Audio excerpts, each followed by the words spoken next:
Hello students, आज हमारा topic है अकाउंटिंग इक्वेशन। और आज हम लोग इस वीडियो में अकाउंटिंग इक्वेशन के न्यूमेरिकल्स डिस्कस करेंगे। लास्ट वीडियो में हमने अकाउंटिंग इक्वेशन का मीनिंग देखा था और ये समझा था कि अकाउंटिंग इक्वेशन में हर ट्रांजैक्शन का अफेक्ट होता है।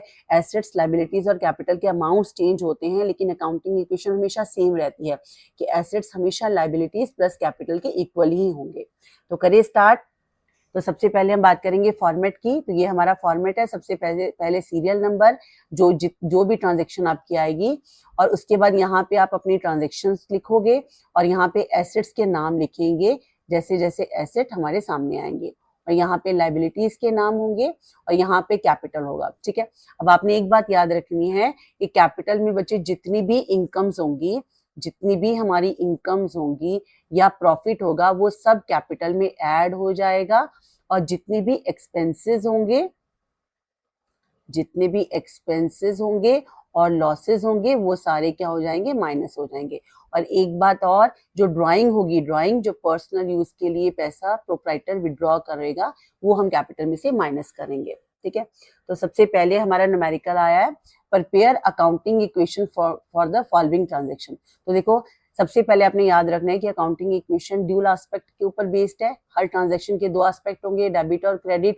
वो ठीक है। अब यहाँ पे पहली ट्रांजैक्शन जो है वो स्टार्टेड बिजनेस विद कैश। यहाँ पे आपको ना डेबिट और क्रेडिट नहीं अभी करना है, आपको ये देखना है कि बिजनेस में क्या आया, वो पहला एस्पेक्ट हो गया, और क्या बिजनेस में से चला गया, वो हमारा दूसरा एस्पेक्ट हुआ। ठीक है। तो यहाँ पे बिजनेस जो स्टार्ट हुआ है वो है 45,000 के साथ बिजनेस स्टार्ट हुआ। तो बिजनेस में क्या आया बच्चे, कैश आया, ये पहला एस्पेक्ट हो गया। और दूसरा कैश कहाँ से आया है, कैपिटल इन्वेस्ट हुई है, ये हमारा दूसरा एस्पेक्ट हो गया। कैश हमारा पहला एस्पेक्ट है और कैपिटल हमारा दूसरा एस्पेक्ट है। ठीक है। तो अब ट्रांजेक्शन क्या होगी, अब देखो यहाँ पे मैंने ट्रांजेक्शन पहले ही लिख रखी है, लेकिन आप वन बाय वन लिखोगे जैसे जैसे आप ट्रांजेक्शन पे आओगे। तो यहाँ पे ट्रांजेक्शन फर्स्ट है, स्टार्टेड बिजनेस विद कैश। तो यहाँ पे एसेट हमारे पास क्या आया, कैश आया, कैश हमारा एसेट है। कैश कितना आया है, 45,000। तो हमने कैश के नीचे 45,000 लिखा, और यहाँ पे कैपिटल है 45,000, यहाँ पे हमने कैपिटल में 45,000 लिखा। और लाइबिलिटी में कोई लाइबिलिटी नहीं है, अभी चेंज नहीं है, कोई लाइबिलिटी नहीं है, तो यहाँ पे जीरो फिल किया। ओके। नाउ नेक्स्ट ट्रांजेक्शन हम आते हैं, open a bank account with deposit. तो यहाँ पे देखो, बैंक में कैश डिपॉजिट किया है कितना, 4500। ठीक है। तो यहाँ पे इसका मतलब कैश जो है बिजनेस में से बाहर चला गया, मतलब एक तो कैश एस्पेक्ट हो गया हमारा, और दूसरा एस्पेक्ट कहाँ गया है, वो कैश हमने बैंक में डिपॉजिट किया है, तो दूसरा एस्पेक्ट हमारा बैंक हुआ। ठीक है, 4500 के साथ। तो यहाँ पे आपकी दूसरी ट्रांजेक्शन आ गई, यहाँ पे आप लिखोगे सेकेंड, और यहाँ पे डिपॉजिट इन बैंक। तो देखो, कैश हमारा बाहर चला गया बिजनेस में से, मतलब कैश हमारा रिड्यूस हो गया। तो जब भी कैश रिड्यूस होगा आप उसको ब्रैकेट में शो करोगे, क्योंकि ये 4500 में से माइनस होना है। ठीक है। और दूसरा हमारा एसेट क्या आया है, वो एसेट का नाम है बैंक। यहाँ पे हमने बैंक लिखा क्योंकि बैंक भी एसेट है, तो बैंक में 4500 अमाउंट आया। ठीक है। यहाँ पे अब जीरो फिल कर देना। ठीक है। और यहाँ पे इस ट्रांजेक्शन से लाइबिलिटी पे कोई इफेक्ट नहीं है, कैपिटल पे कोई इफेक्ट नहीं है। और हर ट्रांजेक्शन के बाद आपकी न्यू इक्वेशन आएगी। आप सबसे पहले एक लाइन ड्रॉ करोगे, लाइन के नीचे इनका टोटल लिखोगे। तो देखो, कैश 45,000 था, 4500 रिड्यूस हो गया। अब हमारा कैश कितना रह गया न्यू इक्वेशन में, ये आ गया 40,500। और बैंक में कितना बैलेंस है, 4500। और लाइबिलिटी, कोई लाइबिलिटी नहीं है अभी तक, यहाँ पे जीरो। और कैपिटल का टोटल कितना हुआ, 45,000। और हर न्यू इक्वेशन में आप चेक कर सकते हो, आपकी जो एसेट है वो हमेशा इक्वल रहेगी लाइबिलिटी प्लस कैपिटल के। ठीक है। अब हमारी आ गई थर्ड ट्रांजेक्शन। तो देखो, यहाँ पे परचेज गुड्स, स्टॉक परचेज किया है, स्टॉक आया बिजनेस में। अब जब परचेज करते हैं तो या तो कैश से परचेज करते हैं, क्रेडिट पे। तो जब भी यहाँ पे पर्सन का नाम लिखा हो तो समझ लेना क्रेडिट से परचेज किया है, 10,000। ठीक है। इसका मतलब पहला बिजनेस में क्या आया, बिजनेस में स्टॉक आया है, पहला एस्पेक्ट ये हो गया। दूसरा, कैश से नहीं परचेज किया, क्रेडिट से। इसका मतलब शाम क्या हुआ, बिजनेस का क्रेडिटर हुआ, वो एक लाइबिलिटी हुई है जो बिजनेस से पैसा वापस करना है। तो यहाँ देखें आप, तो यहाँ पे हमने थर्ड ट्रांजेक्शन लिखी और परचेज गुड्स ऑन क्रेडिट। तो क्रेडिट पे जब परचेज किया तो देखो बिजनेस में स्टॉक आया था। स्टॉक हमारा क्या होता है? स्टॉक हमारा एसेट होता है जिसको सेल आउट करके कैश आएगा बिजनेस में। तो यहाँ पे सबसे पहले ना अब जो आया जिसमें चेंज हुए सबसे पहले उनको लिखना है।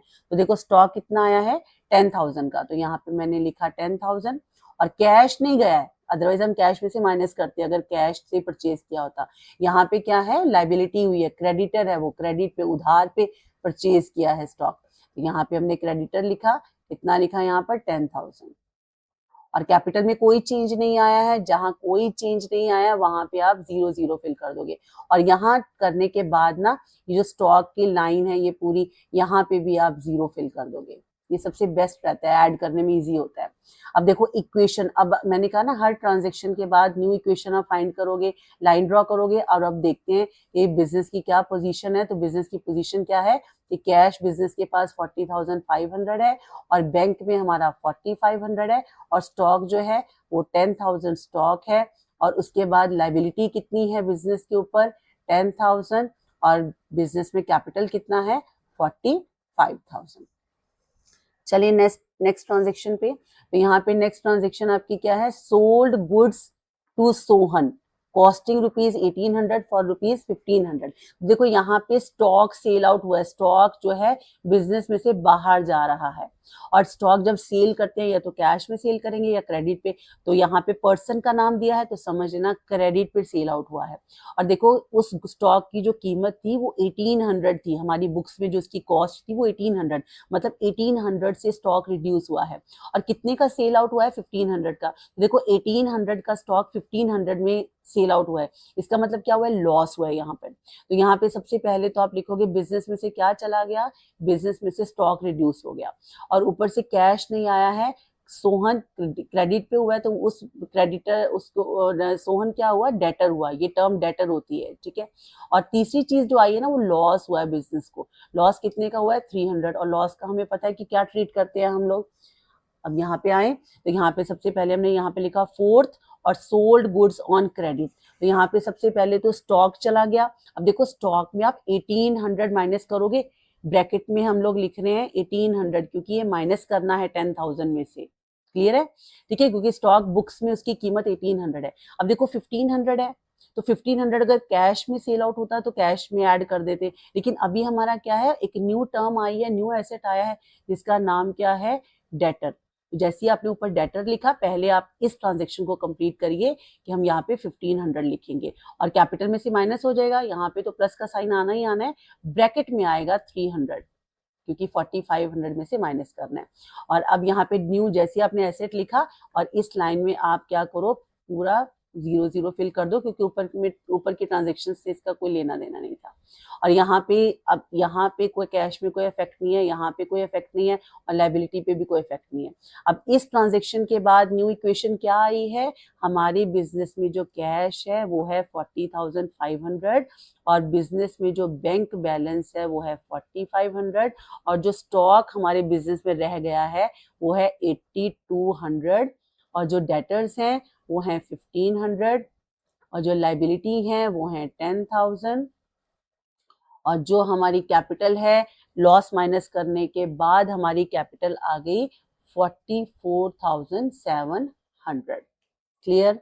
अब नेक्स्ट ट्रांजेक्शन पे चलें तो यहाँ पे है withdraw cash from business for personal use. तो देखो कैश हमारा बिजनेस में से बाहर जा रहा है, ठीक है। तो एक तो 5,000 कैश रिड्यूस हो गया और दूसरा बचे पर्सनल यूज है, तो ये हमारा दूसरा एस्पेक्ट क्या हुआ? ड्राइंग। और ड्राइंग हम कैपिटल में से माइनस करते हैं, तो यहाँ पे हम लिखेंगे फिफ्थ ट्रांजेक्शन और विड्रॉ फॉर पर्सनल यूज। तो सबसे पहले कैश रिड्यूस हो गया यहाँ पे, तो हमने कैश में से 5,000 माइनस किया, ठीक है। और यहाँ कैपिटल पे आ जाओ, पहले आप ट्रांजेक्शन के अफेक्ट रिकॉर्ड करोगे। यहाँ पे भी 5,000 एज अ ड्राइंग माइनस हो गया। हाँ, बाकी में कोई इफेक्ट नहीं है, वहां 0 फिल कर दीजिए कि बैंक में कोई इफेक्ट नहीं है, स्टॉक को कोई फर्क नहीं पड़ा, डेटर को कोई फर्क नहीं पड़ा है। और इस ट्रांजेक्शन के बाद हमारी जो न्यू इक्वेशन है वो क्या है कि हमारे बिजनेस में जो कैश है वो है 35,500 और जो बैंक में है वो 4,500। हर ट्रांजेक्शन के बाद आप न्यू अकाउंटिंग इक्वेशन फाइंड करोगे ठीक है। डेटर हमारे हैं 1500 और ये है हमारा क्रेडिटर है हमारा 10,000 और जो कैपिटल रह गई है वो हमारी रह गई है 39,700। चलिए नेक्स्ट ट्रांजेक्शन पे। तो नेक्स्ट ट्रांजेक्शन हमारी है परचेज फर्नीचर। तो देखो यहाँ पे फर्नीचर परचेज कर रहे हैं 2000 का। तो एक तो एस्पेक्ट हमारा हो गया कि बिजनेस में फर्नीचर आया है। कैसे? क्योंकि यहाँ पे किसी पर्सन का नाम नहीं है तो समझ लेना कैश में ही परचेज किया है, कैश रिड्यूस होगा। तो यहाँ पे हमने लिखा 6 ट्रांजेक्शन परचेज फर्नीचर। तो कैश रिड्यूस हो गया। तो कैश कितना रिड्यूस हो गया? 2000 का फर्नीचर परचेज किया था, यहाँ पे 2000 लिखा। और उसके बाद दूसरा हमारा एस्पेक्ट क्या हुआ था? वो भी फर्नीचर भी एसेट है, तो यहाँ पे हमने पूरा फर्नीचर के आगे 200 लिखा। और बाकी यहाँ पर क्या करोगे? अब आप क्या करोगे? हमारा ट्रांजेक्शन के अफेक्ट रिकॉर्ड हो गया। बाकी पहले फर्नीचर के इस लाइन में आप 0 फिल कर देना, ताकि हमें टोटल करते कोई प्रॉब्लम ना हो, हमें पता हो कि फर्नीचर यहाँ पे 0 है। हाँ जी। तो अब यहाँ पे बैंक में कोई इफेक्ट था? नो। स्टॉक पे कोई इफेक्ट था? नहीं। और डेटर में कोई इफेक्ट नहीं है। लाइबिलिटी पे कोई इफेक्ट नहीं है इस ट्रांजेक्शन का। कैपिटल पे भी कोई इफेक्ट नहीं है। और अब हमारी जो न्यू ट्रांजेक्शन आई है वो क्या है कि हमारे बैंक में जो कैश है वो है 33,500। जो बैंक बैलेंस है वो है 4500। जो स्टॉक है बिजनेस में वो है 8200। और जो डेटर्स हैं वो हैं हमारे 1500। और बिजनेस में जो फर्नीचर पड़ा हुआ है वो है 2000। और लाइबिलिटी हमारी क्रेडिटर्स हैं 10,000। और जो कैपिटल है वो है 39,700। क्लियर? अब आगे चलें।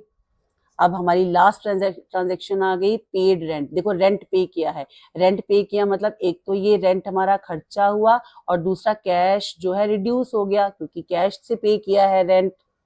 और अब हमारी ट्रांजेक्शन क्या हुई यहाँ पर कि हमने 7 ट्रांजेक्शन लिखा पेड रेंट।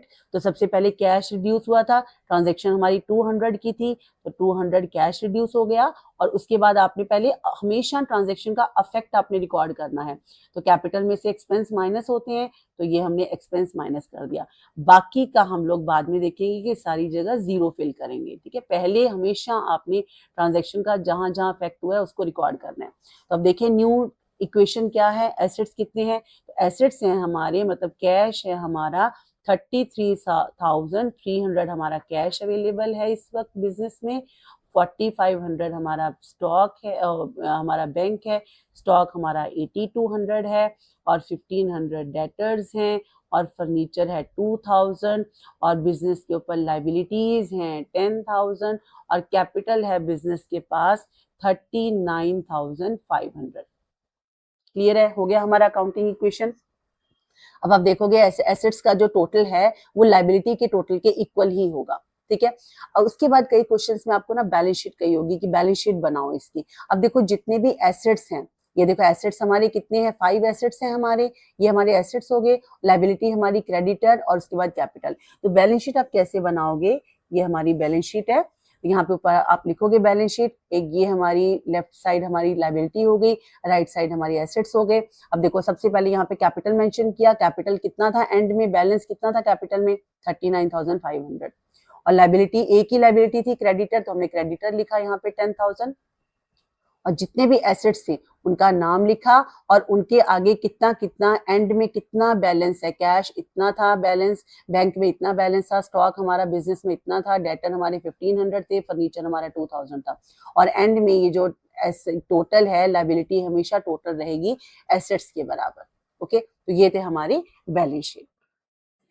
अब हमारा आ गया दूसरा न्यूमेरिकल। तो दूसरा न्यूमेरिकल है what will be the effect of following transactions on accounting information. तो इन ट्रांजैक्शंस का क्या इफेक्ट है? सबसे पहली ट्रांजैक्शन है हमारी स्टार्टेड बिजनेस विद कैश। देखो यहाँ पे बिजनेस स्टार्ट हो रहा है और कैश इन्वेस्ट हो रहा है और गुड्स स्टॉक इन्वेस्ट हो रहा है। इसका मतलब बिजनेस में एक तो कैश आ रहा है, ठीक है, और एक वो प्रोप्राइटर जो है, ऑनर जो है, वो स्टॉक लेके आ रहा है।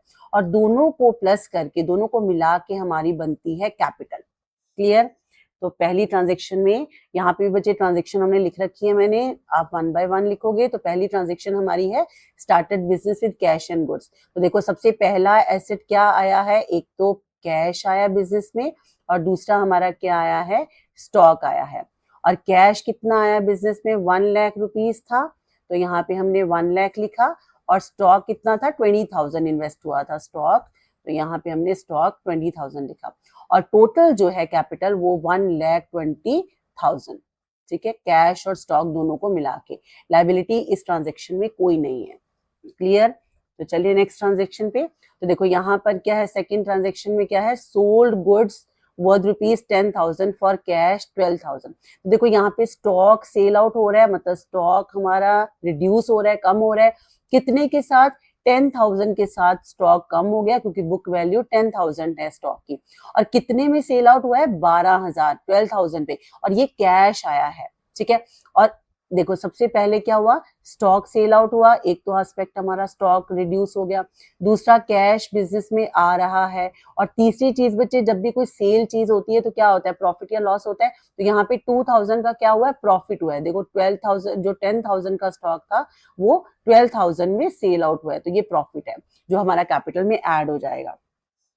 तो चलिए दूसरी ट्रांजेक्शन पे। ये हमारी हुई दूसरी transaction, sold goods on cash. तो देखो सबसे पहले आप क्या करोगे, जो चीज रिड्यूस हुई है, देखो स्टॉक रिड्यूस हुआ है, स्टॉक कितना रिड्यूस हुआ है, यहाँ पे 10,000 का स्टॉक सेल आउट हुआ है, तो 10,000 मैंने माइनस किया, और 12,000 हमारा कैश में सेल आउट हुआ है, मतलब कैश हमारा 12,000 के साथ इंक्रीज हो गया।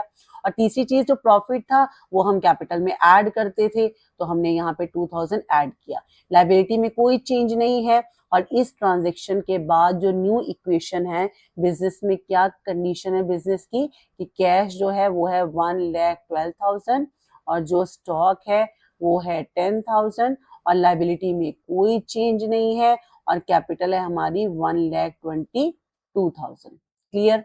चलिए नेक्स्ट ट्रांजेक्शन पे। अब आ गया परचेज मशीन ऑन क्रेडिट। तो देखो यहाँ पे मशीन परचेज कर रहे हैं, एक तो एस्पेक्ट आ गया, मशीन परचेज की है 20,000 की, और ऊपर से क्रेडिट पे परचेज की है, कैश पे परचेज नहीं की है, मतलब लायबिलिटी हो गई, ठीक है। अब चले यहाँ पे, तो थर्ड ट्रांजेक्शन हमारी परचेज मशीन ऑन क्रेडिट। तो सबसे पहले एसेट आया है, हम अपने एसेट का नाम लिखेंगे, एसेट का नाम है, हमने मशीन परचेज किया, तो जैसी मशीन लिखी, इस ट्रांजेक्शन के आगे आप लिखोगे कितने का मशीन परचेज किया है, 20,000 का, ठीक है। और क्रेडिट पे परचेज किया है, क्रेडिटर हमारे क्या होते हैं, लायबिलिटी होती है, हमने यहाँ पे लिखा क्रेडिटर, और क्रेडिटर के नीचे 20,000, पहले आप ट्रांजेक्शन कंप्लीट करोगे, ठीक है। और कैपिटल में कोई चेंज नहीं है, कैश में कोई चेंज नहीं है, स्टॉक में कोई चेंज नहीं है, और ऊपर से इस लाइन में भी आप मशीनरी की पूरी लाइन में 0 लिखेंगे। तो हमारी न्यू इक्वेशन क्या आ गई, न्यू इक्वेशन मीन्स इस वक्त हमारे बिजनेस की क्या कंडीशन है, कि बिजनेस में कैश कितना अवेलेबल है, 1,12,000, और स्टॉक कितना अवेलेबल है, 10,000, मशीन बिजनेस में 20,000, और जो क्रेडिटर्स हैं वो भी 20,000, और जो कैपिटल है बिजनेस में वो है 1,22,000। चलिए नेक्स्ट ट्रांजेक्शन पे। अब देखो यहाँ पे है पेमेंट टू क्रेडिटर। देखो क्रेडिटर्स को पेमेंट कर रहे हैं, मतलब कैश रिड्यूस हो रहा है, कैश जा रहा है। और इन फुल सेटलमेंट, देखो ये फुल सेटलमेंट वर्ड बहुत इंपॉर्टेंट है। हम क्रेडिटर्स को ना 18,000 पे कर रहे हैं, और क्रेडिटर से लेना देना खत्म हो गया, मतलब पूरी तरह से क्रेडिटर को हमने फुल सेटल कर दिया, मतलब अब हमने उसको कुछ नहीं पैसा देना, कम दिया ज्यादा दिया वो नहीं है। तो इसका मतलब क्या हुआ, एक तो कैश रिड्यूस हो गया, और ऊपर से क्रेडिटर भी रिड्यूस हो गया। अब देखते हैं क्रेडिटर कितना रिड्यूस हुआ, जितने क्रेडिटर थे वो सारे सेटल हो गए, ठीक है। और ऊपर से देखो अब हम आगे देखते हैं, पहले हम आगे नेक्स्ट ट्रांजेक्शन पे ये जाते हैं। देखो ये फोर्थ है, हमने लिखा पेमेंट टू क्रेडिटर। तो देखो क्रेडिटर को हम कितना पे कर रहे थे, हमने 18,000 पे किया था, तो हमने 18,000 क्रेडिटर में से कैश में से माइनस कर दिया, क्योंकि कैश दे रहे हैं हम 18,000। और क्रेडिटर फुल सेटलमेंट वर्ड लिखा था ना, इसका मतलब क्रेडिटर में से 20,000 पूरी तरह से क्रेडिटर खत्म हो गए। और तीसरी चीज जो थी वो थी कि 20,000 हमने क्रेडिटर्स को देना था, हमने 18,000 दिया है, मतलब 2,000 का हमने एक तरह से डिस्काउंट रिसीव किया है, और जो डिस्काउंट होता है वो इनकम होगी, ये हमारी इनकम जो होगी कैपिटल में ऐड हो जाएगी, क्लियर। बाकी पे कोई इफेक्ट नहीं है, स्टॉक पे कोई इफेक्ट नहीं है, मशीन पे कोई इफेक्ट नहीं है। और हमारी जो न्यू ट्रांजेक्शन आई है वो क्या आई है, कि कैश अब हमारे पास 94,000 कैश है, और 10,000 स्टॉक है, और जो मशीन है वो है 20,000, और जो क्रेडिटर्स हैं वो 0 हो गए, ठीक है। और हमारी जो लायबिलिटी है कैपिटल है वो आ गई 1,24,000। चलिए आगे। नेक्स्ट फिफ्थ ट्रांजेक्शन बच्चे आ गई हमारी डेप्रीसिएशन ऑन मशीन। तो देखो ये मशीन पे डेप्रीसिएशन हुआ है, मतलब मशीन की वैल्यू कम हो गई है 2000। एक तो मशीन एस्पेक्ट हो गया, मशीन की वैल्यू कम हो गई। क्यों कम हो गई है? क्योंकि डेप्रीसिएशन हुआ है, और डेप्रीसिएशन हमारा खर्चा है, नॉन कैश एक्सपेंस है, और खर्चा कैपिटल में से माइनस हो जाएगा। ठीक है, अब हम आते हैं फिफ्थ ट्रांजेक्शन पे। तो ये फिफ्थ ट्रांजेक्शन लिखा यहाँ पे डेप्रीसिएशन ऑन मशीन लिखा। तो सबसे पहले क्या था, मशीन की वैल्यू कम हो गई है, तो यहाँ पे हमने मशीन की वैल्यू कम हो गई, कितने के साथ डेप्रिसिएशन हुआ था, 2000। तो माइनस किया तो ब्रैकेट में लिखा 2000। और दूसरी चीज हमारा दूसरा एस्पेक्ट क्या था, वो खर्चा था, तो वो 2000 हमारा कैपिटल में भी माइनस हो जाएगा। बाकी लायबिलिटी पे कोई चेंज नहीं, कैश में कोई चेंज नहीं, स्टॉक पे कोई चेंज नहीं।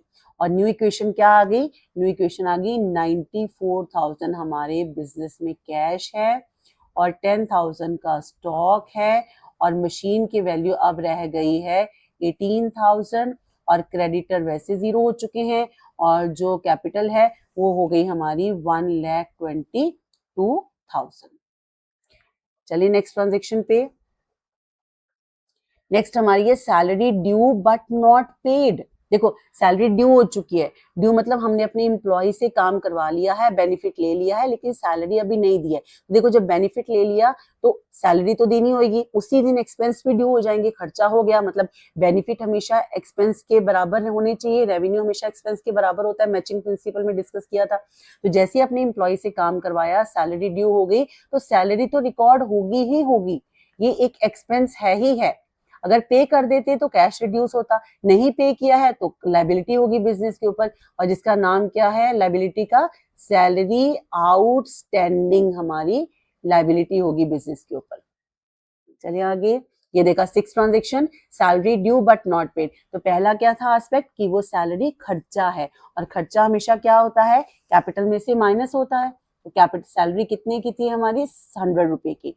तो यहाँ पे हमने यहाँ पे सैलरी 100 रिड्यूस कर दिया, और बच्चे पेमेंट नहीं की है सैलरी की, पे कर देते तो कैश में से माइनस होता। अभी क्या है, वो लायबिलिटी होगी बिजनेस के ऊपर, और लायबिलिटी का नाम क्या है, लायबिलिटी का नाम है सैलरी आउटस्टैंडिंग। तो पहले आप यहाँ पे 100 रुपये लिखोगे, उसके बाद हम लोग बाकी का काम जीरो वाला जो फिल करने का है वो हम काम बाद में करेंगे। हमेशा ट्रांजैक्शन का अफेक्ट पहले रिकॉर्ड करना है, ठीक है। तो यहाँ पे भी कैश में नो अफेक्ट, स्टॉक में नो अफेक्ट, मशीन पे नो अफेक्ट।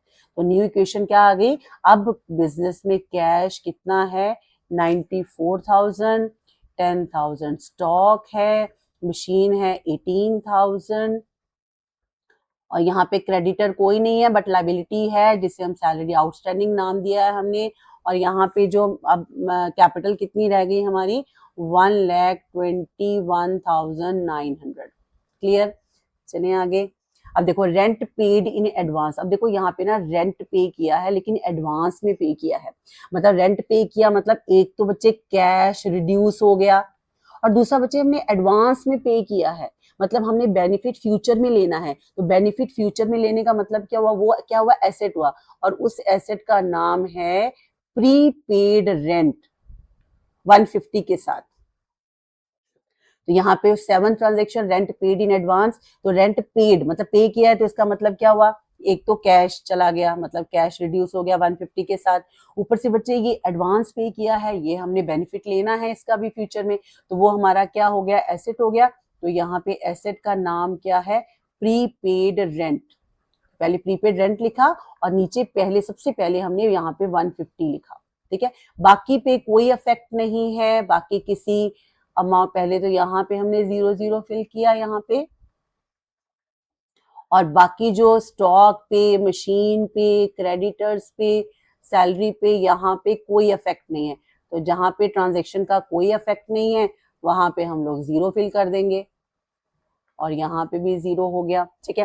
तो न्यू इक्वेशन क्या आ गई, न्यू इक्वेशन आ गई, अब हमारे बिजनेस में जो कैश है वो है 93,850, ये बैलेंस रह गया कैश का, ठीक है। और 10,000 स्टॉक है, और मशीन है 18,000 की, और प्रीपेड रेंट जो है वो है 150, और यहाँ पे क्रेडिटर्स हमारे हैं नहीं है, सैलरी है आउटस्टैंडिंग, सैलरी आउटस्टैंडिंग 100, और जो कैपिटल है वो है 1,21,900। क्लियर।